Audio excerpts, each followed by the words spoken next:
Can we just close our eyes for a moment and talk to the Lord with our own words?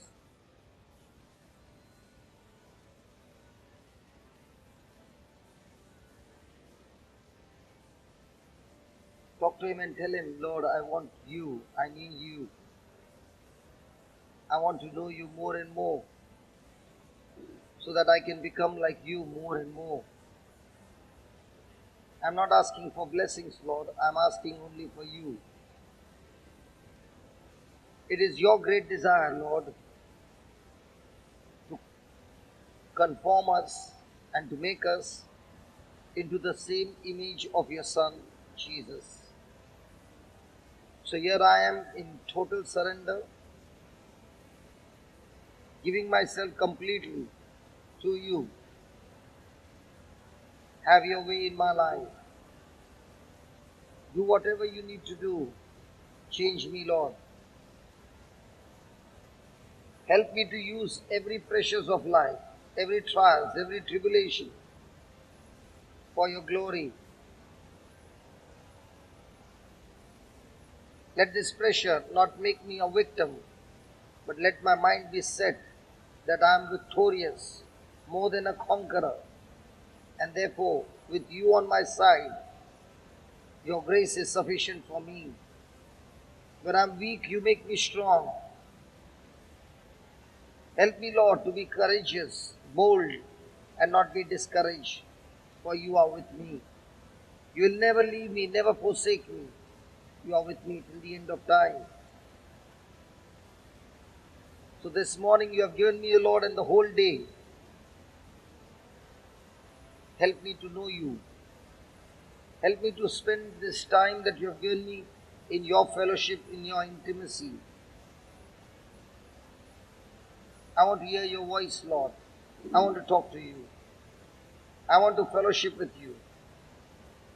I want to be with you. I want to be where you are.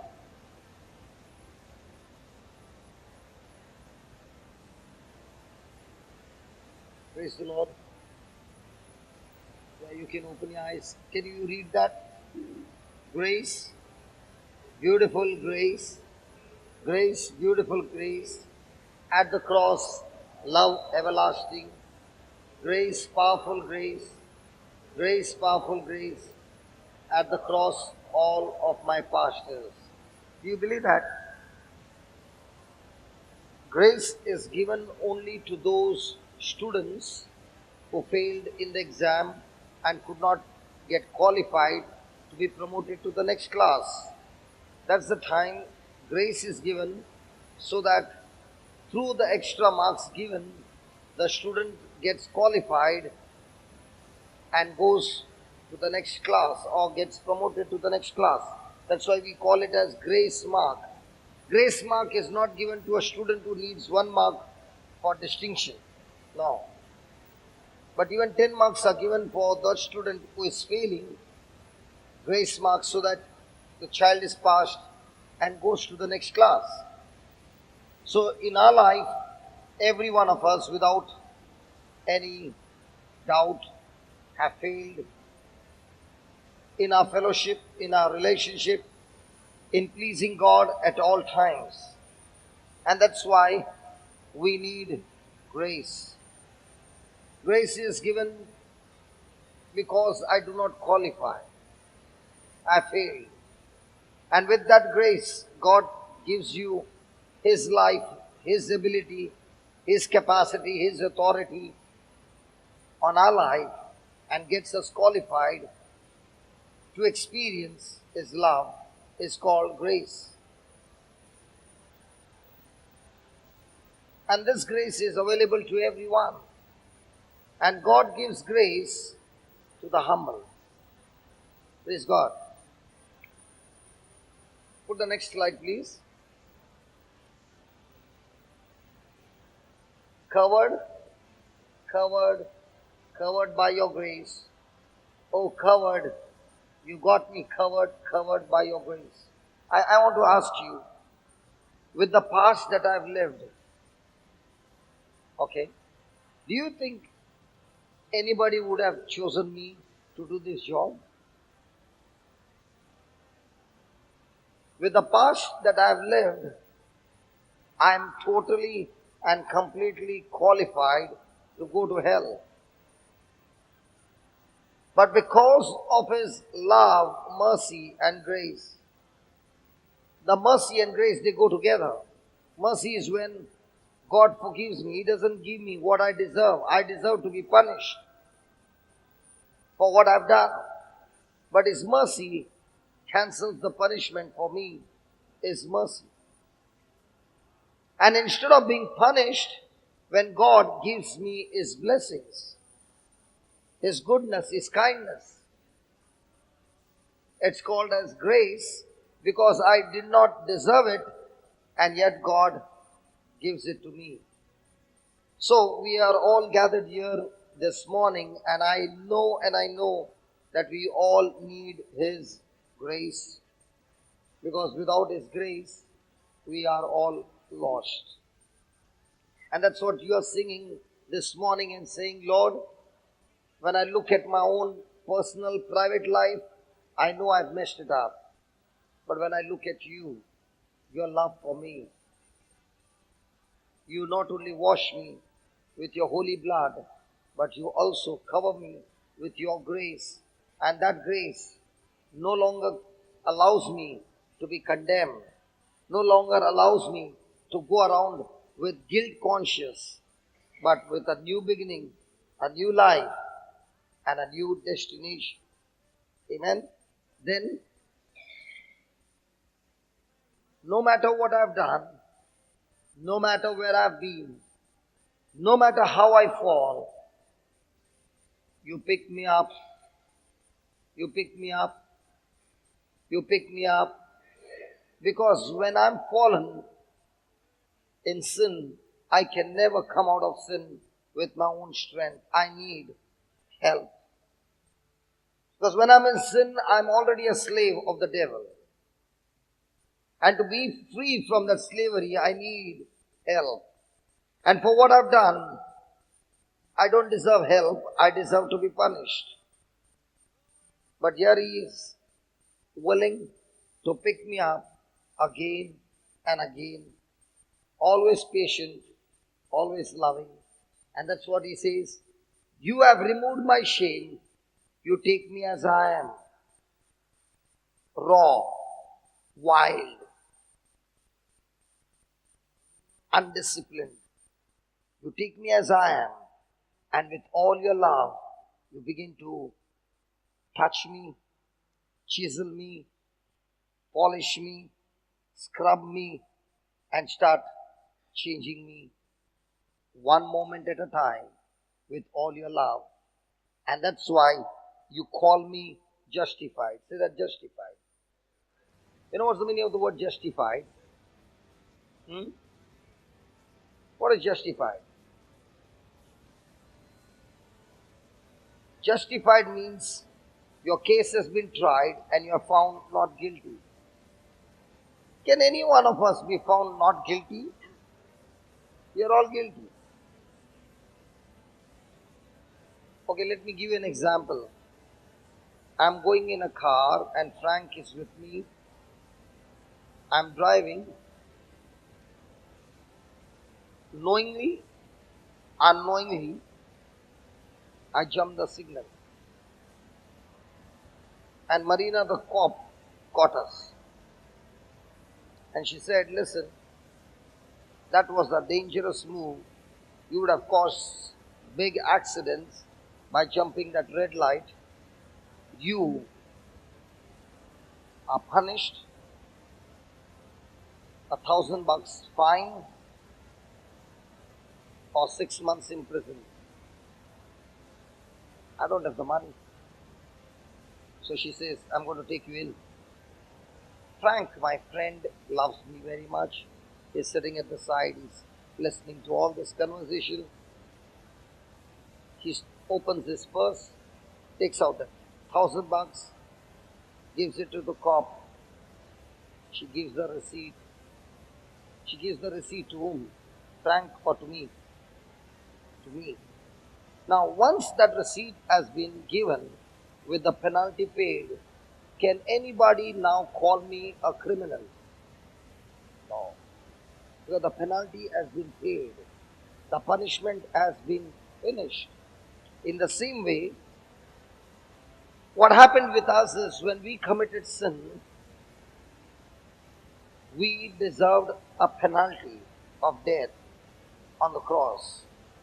And Jesus became a substitute and paid the price. Valerie, as a lawyer, I want to ask you, a person has paid the price for a particular crime.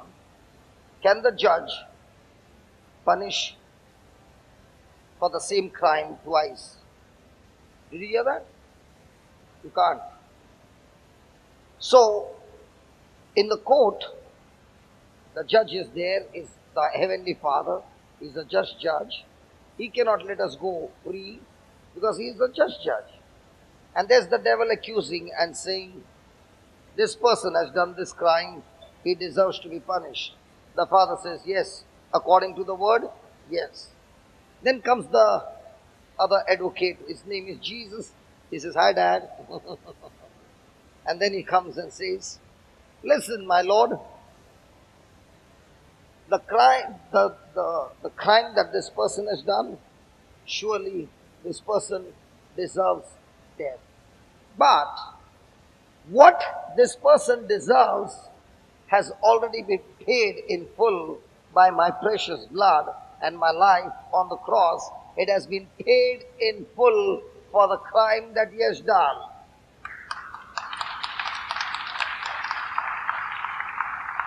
Now the judge looks and says, oh yes, it has already been paid. Now, can I be punished again for something that has been paid in full? No. So the judge puts the hammer down and says, justified. Means what? Your case has been tried and you're found not guilty. Means as if you have never sinned in your life is called justified. And this is a gift that is given to us by God, and this is by His grace.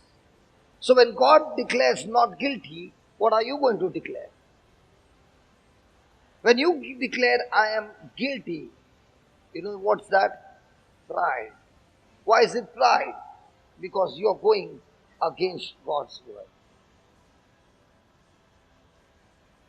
Do you know, on the cross, we read it on Good Friday, Pilate wrote, Jesus of Nazareth, King of the Jews. Why did he write that?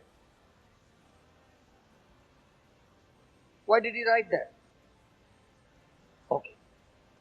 The Romans, they had a law that when a person commits a particular crime, there would be a document which would state what was the reason this person is punished, and therefore his crime would be written on a document. So let's say Frank has committed a crime and Frank has been put in the prison. Outside his door, the document would be, Frank has committed this crime and because of which he is put in the prison for so many months or so many years. When the period is over, Frank is released and the document is handed over to him. He goes to the judge, speaks to the judge, I have finished what you had given me as a punishment, and now the judge puts a seal on it that the punishment has been paid in full, and now that person is declared justified, not guilty. Are you following? Now, when he goes out and if any person calls him a criminal, he can take him to the court and put him behind bars, because now no law can call him a criminal because he has paid the penalty of that punishment in full. Now, why did they why did Pilate put that script, that words on the cross? The Romans would crucify the worst of the worst criminal and they would put it on that cross. Why is this person being crucified? So when the people would walk and they would see the reason why he's being crucified, the one thing that would come into their mind is, I do not want to do that any moment of my life because I don't want to be in that place ever. Are you following? So what was written was for the people to know that if you do that, you will find your place on the same cross in the future. So in other words, when Pilate wrote that script, Jesus of Nazareth, King of the Jews, why is he being crucified? He has been crucified because he claimed himself to be the king. Are you following? So also we, can you put one scripture please? Colossians chapter 2 verse 14 and 15. Start with 13. And then we'll take this song. When you understand the lyrics and from where these lyrics are coming, then the whole song becomes extremely meaningful, effective, and the whole change takes place. Colossians chapter 2, 14 and 15. Start with 13, Baba, 13.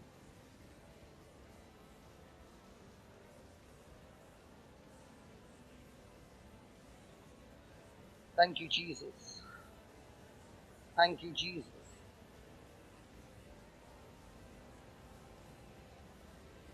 2:13, Colossians 2:13. Colossians 2:13. Okay, here we go. You being dead in your sins, so when a person is in sin, the person is spiritually dead and alive to Satan, dead to God, and the uncircumcision of your flesh. Uncircumcision of your flesh is your unrenewed nature, mindset, sinful thoughts. Has he quickened together with him? God has not only dealt with sin, but also with the sin nature, and has joined us together with Christ, having forgiven you some trespasses. Having forgiven you all trespasses. So what did he do with the sin? He forgave us. Now, look at the next line, 14. Blotting out the handwriting of ordinances that was against us. Now, as I said, if I've committed a crime, I'm in the prison. Let's say this is a prison. I'm in the prison. Here is a document which is stuck on the door of what I've done and what is the punishment. So for every sin that we have committed, there is a legal document in the spiritual realm that is released against us. So what did God do? He not only forgave us, but the very document which was against us, that qualified us to go to hell, he took that document and nailed it on the cross for us. So when Satan was nailing Jesus on the cross, God was nailing our legal document that was against us on the same cross. Wow. Satan did not know that, otherwise he would have not nailed Jesus on the cross. Hallelujah. So the nails that pierced Jesus' hands also pierced all the legal documents that was against us. And that's what he says.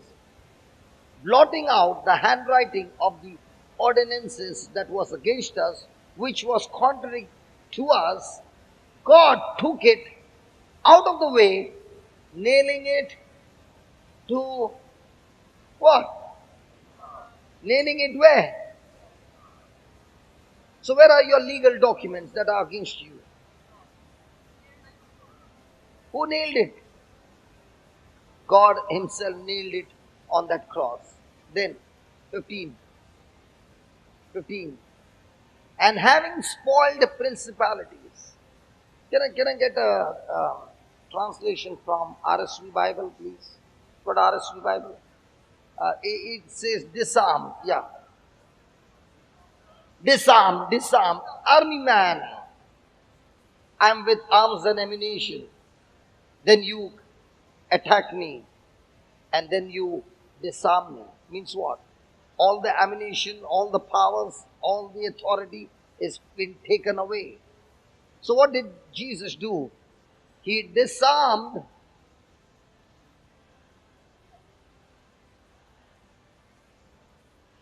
You want me to play the song before it got hanged? Can we pray for that computer? It gets hanged again and again. Or we need to hang him permanently. Gets hanged. And having spoiled, you remember when King Joseph went and the three kings were destroyed and the army was destroyed. They found all the dead bodies and they found what? Spoil. Means what? All that jewelry, all that precious stones, all that they had, they took it. That means they took the spoils. In the same way, what did God do? The authority that was given to Satan by Adam, by being deceived. First, the authority was given to Adam in the Garden of Eden. Adam got deceived, believed, submitted to Satan, disobeyed God. That authority was gone and Satan took over and Satan became and is still today the God of this world.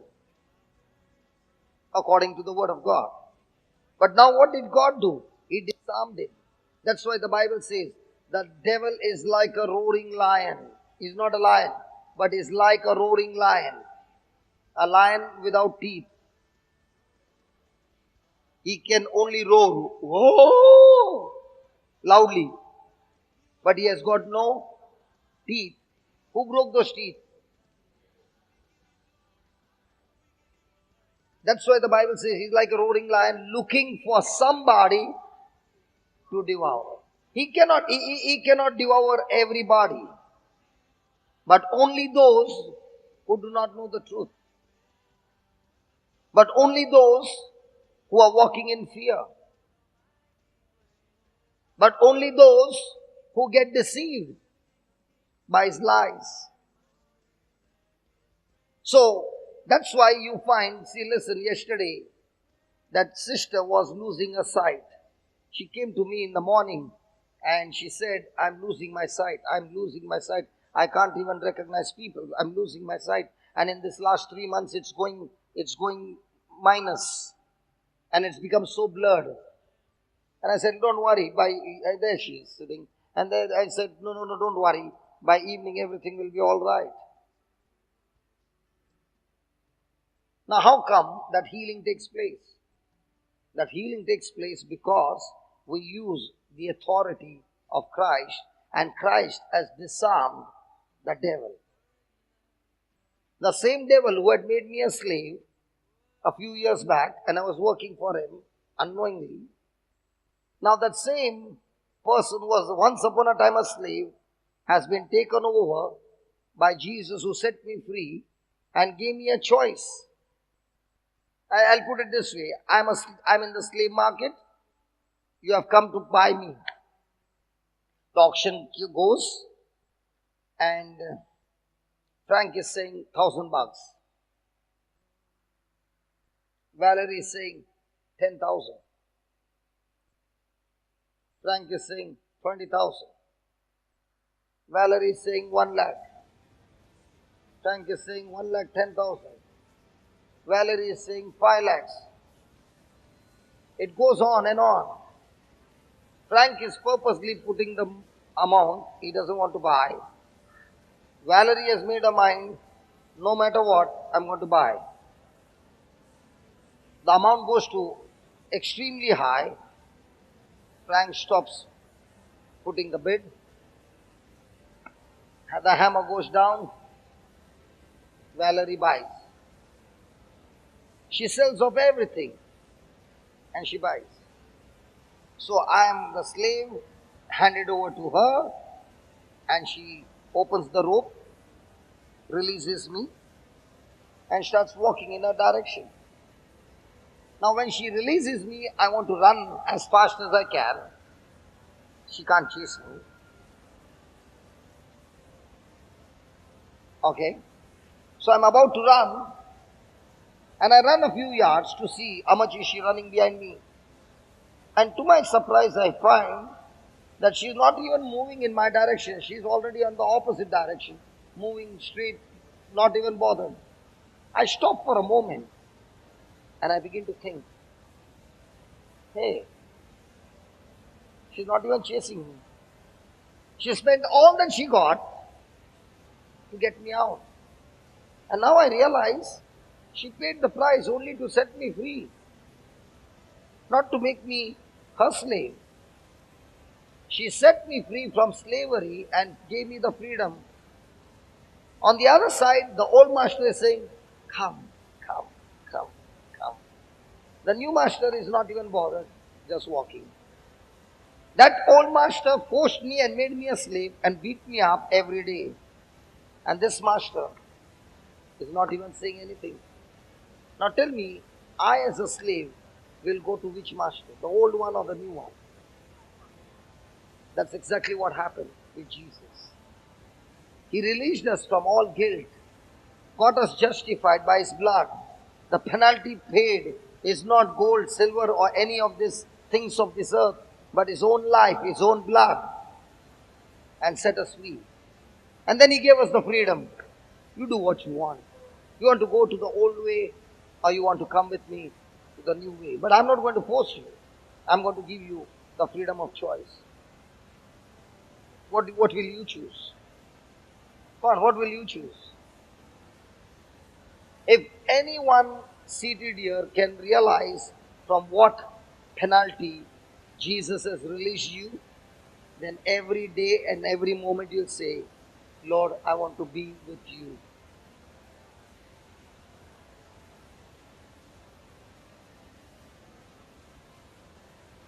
And that's what He did.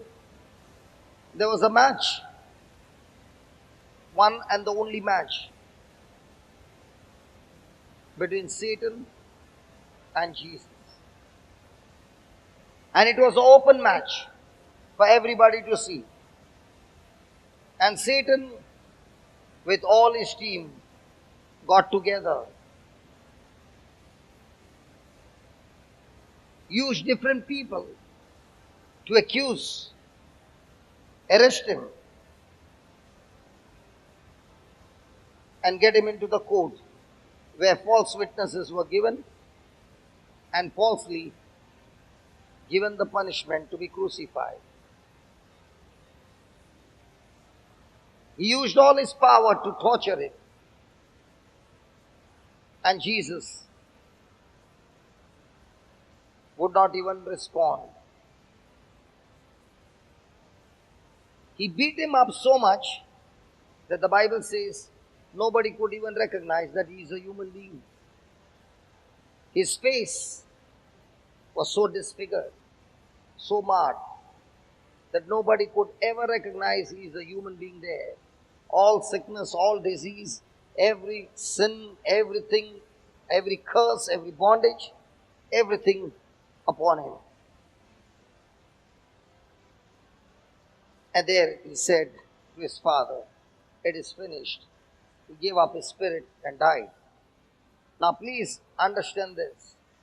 Jesus' death on the cross is not an accident. Jesus' death on the cross is not martyrdom. Why?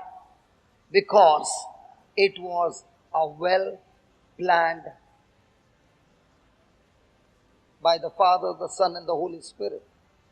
It was already a match fixing. It was a setup. And in this setup, Jesus had to go through all that suffering.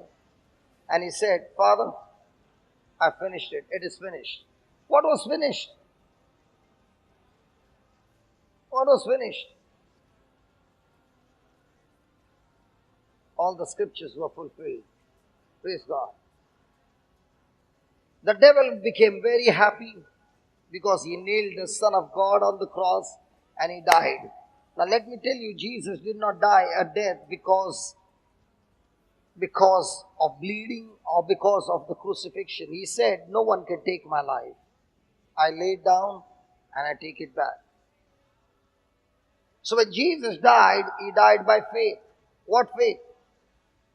Because I committed no sin, only the wages of sin is death, and I committed no sin, that's why I qualify to live forever.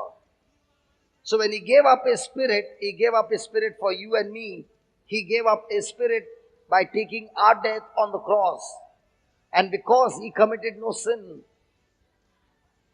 God raised him up from the dead. Now when the devil saw that the Son of God is dead, he was extremely happy. They must have had a great party. Ha ha ha! Killed him, man. And all that. And what do you think Jesus did those 3 days? The Bible says he went down to the dead and preached the gospel to everyone who died before him. Hallelujah. And all those who believed in him were also risen along with him on that day. Many saw their dead raised. Praise God. Hallelujah. Hallelujah. What if you see somebody who was dead one day, early morning, sitting in your outside your house? Ding dong. Hallelujah. So the devil is happy. The body has been buried in the tomb. And the countdown begins. The angels never knew it. The whole of heaven never knew it. They saw the Son of God dead, and they were all extremely sad because the game is over. In the physical, the game is over. In the spiritual, the game has just started. Hallelujah. Hallelujah. And the countdown goes.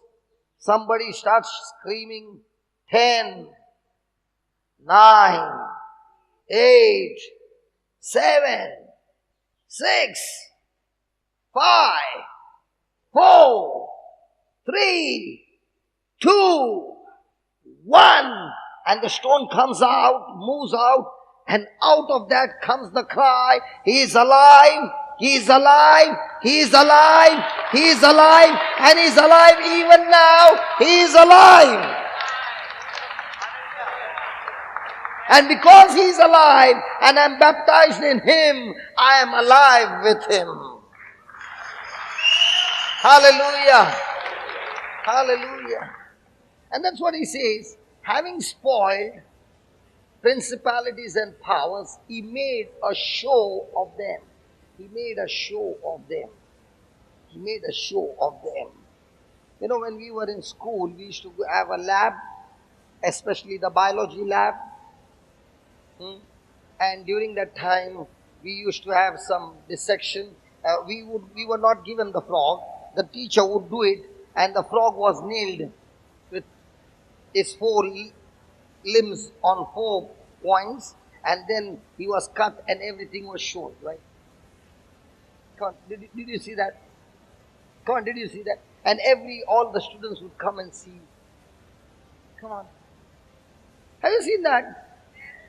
In the same way, what Jesus did was, He did not fight the devil in a closed cupboard. He fought it in the open for you and I and the whole world to see that, when they crucified Him, the devil thought it was over, and Jesus said, it's not over, it's just begun. Praise God. Means what? The devil thought by crucifying Jesus he would win. He never knew that by crucifying Jesus he would lose. What was the victory? Just as Adam lost the battle in the Garden of Eden, how did he lose? By disobedience. So how did Jesus win? By obedience. So now how are you going to win? Or by fighting back? So every day we lose, we win the battles. What's the battle all about? Obedience or disobedience? So when Jesus was crucified, it was a public, in the open, and he put the devil to shame, where death could not have victory over him because he committed no sin. In spite of all the torture, he still continued to walk in love. And that same love with which he walked, that same love is covering you and me, and that love is called grace. Hallelujah. Hallelujah. And that's what he says. He made a public spectacle of the devil. Hallelujah. And had a triumph victory over him. And that because he has that victory over Satan, now when we take the name of Jesus and we tell the demon, hey demon, come out, that demon has to obey us. Praise God. There was a time when I was a slave and Satan sat on my head and began to make me do things. But praise God, the day I changed the master and made Jesus the Lord of my life, he walked inside me and he said, now son, you open your mouth in my name. I give you power of attorney. And when you use the power of attorney in my name, that same Satan who was sitting on your head and ruling over you is now under your feet. Are you understanding? Hello, are you understanding? And that's what we are singing. Come on, put the song now. Hallelujah.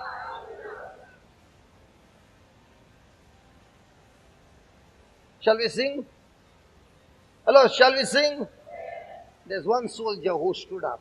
She is saying, that song I can't sit and sing. I'm going crazy. I'm going crazy. God bless you.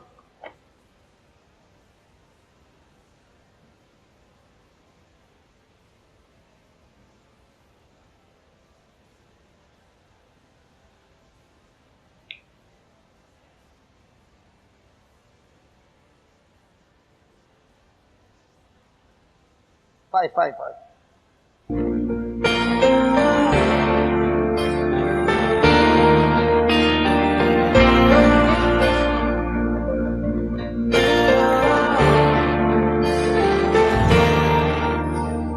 Grace, glorious grace.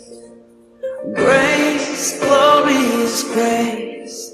At the cross, you called it finished. Grace, wonderful grace. Grace, wonderful grace. At the cross, all of my sins. Grace, glorious grace. Grace, glorious grace. At the cross, you called it finished.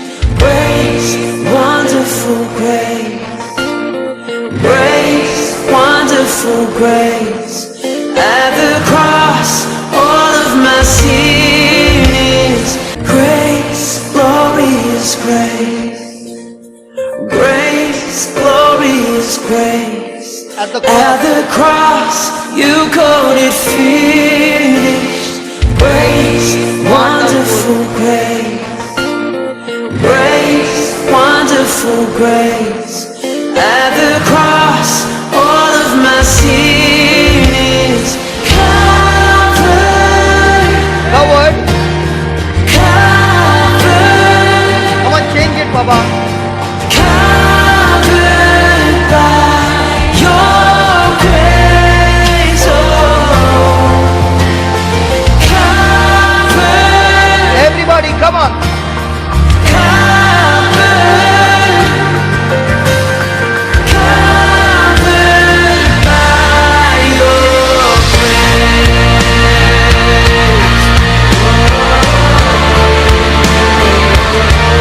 Let me take off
powerful grace. At the cross, love everlasting. Grace, powerful grace. Oh, grace, powerful grace. At the cross, all of my past is covered. Everybody, Covered, covered by your grace. covered by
Remember, you are covered by God's grace. Look at yourself, covered by God's glory, covered by His precious blood, covered by the fire of God's Holy Spirit, tongues of fire. You are covered by God's grace. You are covered by God's love. Come on. Thank the Lord and tell Him this morning, Lord, I'm covered forever by your grace.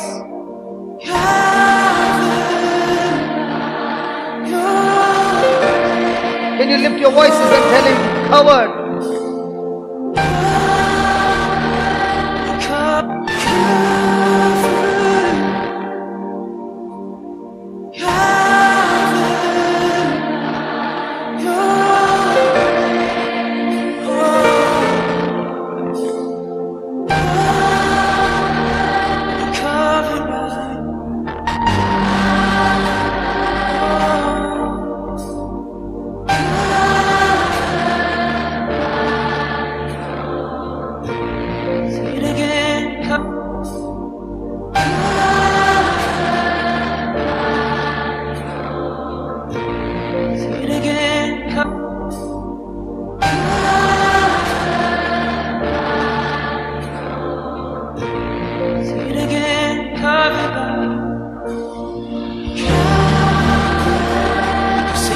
Covered in His grace.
Thank you, Jesus. Hallelujah. When we were singing this song, he said to me, have you ever had an insurance done? Insurance, mediclaim insurance, fire insurance, any insurance, life insurance. Now, let's say you had a mediclaim insurance and the premium was only 5,000 bucks and the insurance was for 5 lakhs. You were healthy, all of a sudden you had a heart disease and you landed up in the hospital and your case got complicated. And now the bills came, about 4 lakhs and odd. Were you perspiring?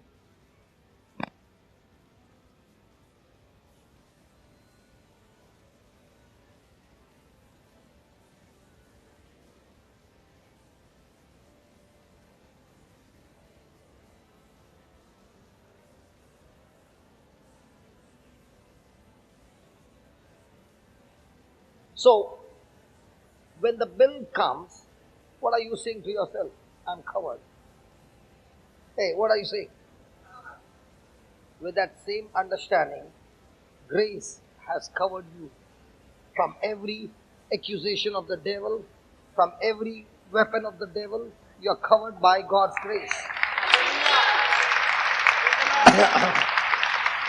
So every time the devil comes and reminds you, hey, listen, you did all those things, you are saying, I did all those things, I fell down, but my Lord picked me up and covered me with His love and with His grace.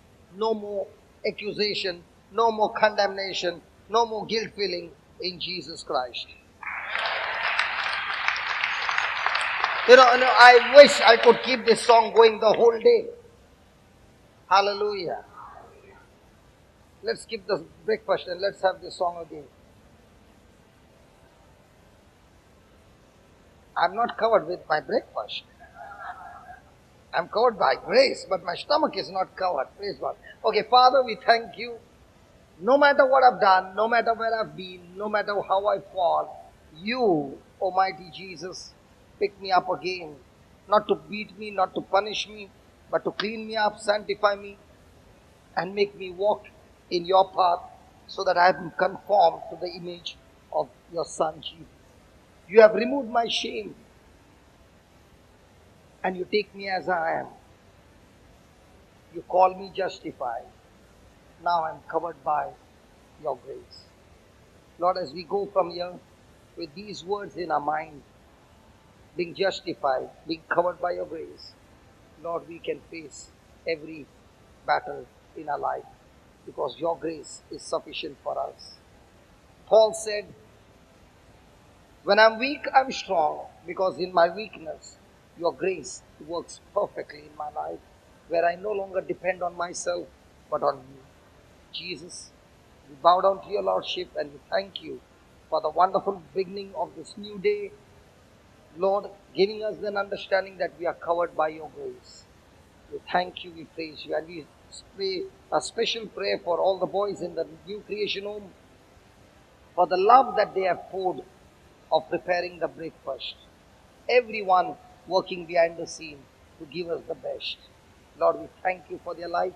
Thank you, Lord, that you have set them free from their bad habits and now made them a new creation and making them walk in your path. They too are covered by your grace. We love you. We thank you. We thank you, Lord, and we appreciate for all your goodness and all that you are showering each day of our life. We thank you and we praise you in Jesus' name. Amen. Come on, let's give the Lord a big hand.